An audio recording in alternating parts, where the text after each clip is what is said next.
चलो भाई देखो अब मैं क्या करता हूँ। अब सीधे चलिए, सीधे बाउंसर खेलिए राकेश टिकैत का। चुनाव के समय राहुल गांधी विदेश चले गए, बताइए ऐसे कैसे हराएंगे मोदी को? देखिए, मुझे लगता है कि टिकैत साहब के पास जानकारी थोड़ी सी कम है।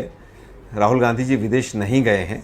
हाँ, हमने भी सुना है कि कुछ समय के बाद उनका कोई कार्यक्रम किसी यूनिवर्सिटी में और यूएसए में कोई इंडियन जो डेलीगेशन है, डायस्पोरा है, वहाँ पर कोई उनका भाषण है कुछ।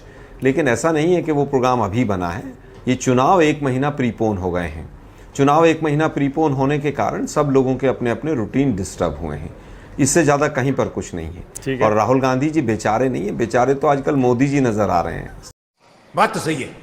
गर्दन झुकी हुई है, कंधे झुके हुए हैं, बस एक शॉल और डाल लें तो ऐसा लगेगा विदाई समारोह के कार्यक्रम में जा रहे हैं। राहुल जी बिल्कुल भी बेचारे, बिल्कुल बेचारे नहीं है राहुल जी।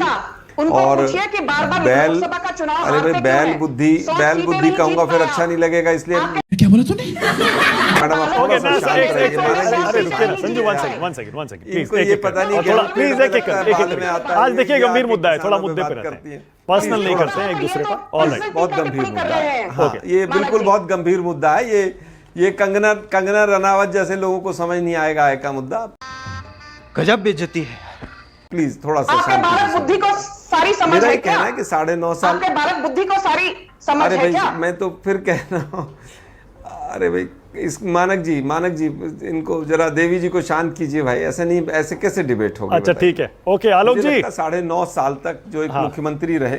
हाँ, अब मुद्दे पर आइए और बताइए। विनेश फोगाट को आरोप ये है, विनेश फोगाट को आप लाए हैं किसान आंदोलन में, आपने उनको आज शामिल कराया और आप उनको टिकट देकर चुनाव भी लड़ाएंगे। एक तीर से आपने 2 निशाने लगाए हैं। एक पहलवान वाला मुद्दा आप गर्म कर रहे हैं विनेश फोगाट के जरिए, दूसरा आप किसान आंदोलन का मुद्दा गर्म कर रहे हैं चुनाव से पहले। अभी मजा आएगा ना भिड़ो। देखिए, किसान आंदोलन में तो कोई भी जा सकता है। जब सिंघू बॉर्डर पर था मैं भी कई बार गया, मेरे भी तमाम साथी गए। और अगर आज विनेश फोगाट गई हैं तो वो अपनी मर्जी से गई, और अगर कांग्रेस भी लेकर जाए तो भी कोई आफत नहीं है उसमें। किसान आंदोलन में जाना कोई इस देश में गुनाह नहीं है। वो एक अलग बात है, कुछ मंदबुद्धि सांसद संसद में पहुंच गए हैं, वो कुछ भी किसानों को कह देते हैं, वो रेपिस्ट कह देते हैं, वो आतंकवादी कह देते हैं, पता नहीं कौन कौन सी संज्ञाएं दे देते हैं। तो मुझे लगता है कि उस पर नहीं जाना चाहिए। किसान आंदोलन, किसान अन्नदाता है इस देश का, किसान पूरे देश का पेट भरता है, किसान का सम्मान होना चाहिए, इसमें कोई दो राय नहीं है। लेकिन सम्मान निधि से किसान का सम्मान नहीं होगा। ये बड़ी अच्छी बात कही आप कि आप 2,000 रुपये उसकी जेब में डाल दें और 4,000 रुपये 6,000 रुपये उसकी जेब से वापस निकाल लें।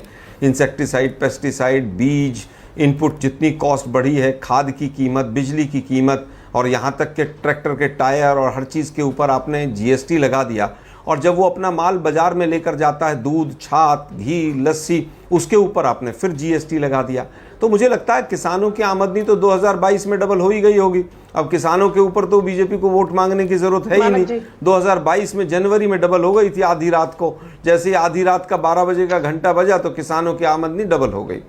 अरे बाप रे, ये तो धोती खोल रहा है। अरे भाई, किसानों की आमदनी आपकी सरकार आने के बाद घट गई। 32 रुपए प्रति किसान प्रति दिन से घटकर 27 पर आ गई। आत्महत्या किसानों की लगातार बढ़ गई। और 2018 के बाद से किसानों की आत्महत्या के आंकड़े एनसीआरबी ने देने बंद कर दिए। 3 कृषि कानून जो काले वाले बने हैं, जिनके ऊपर मोदी जी ने बहुत बड़े बड़े भाषण दिए और मीडिया के भी बहुत साथियों ने कहा कि ये बहुत अच्छे कानून हैं, और इनके एक सांसद तो अभी भी कह रही हैं कि बहुत अच्छे कानून थे वो मोदी जी को ही धता दे रही हैं, मोदी जी की ही गलती बता रही हैं कि आपने वापस क्यों ले लिए।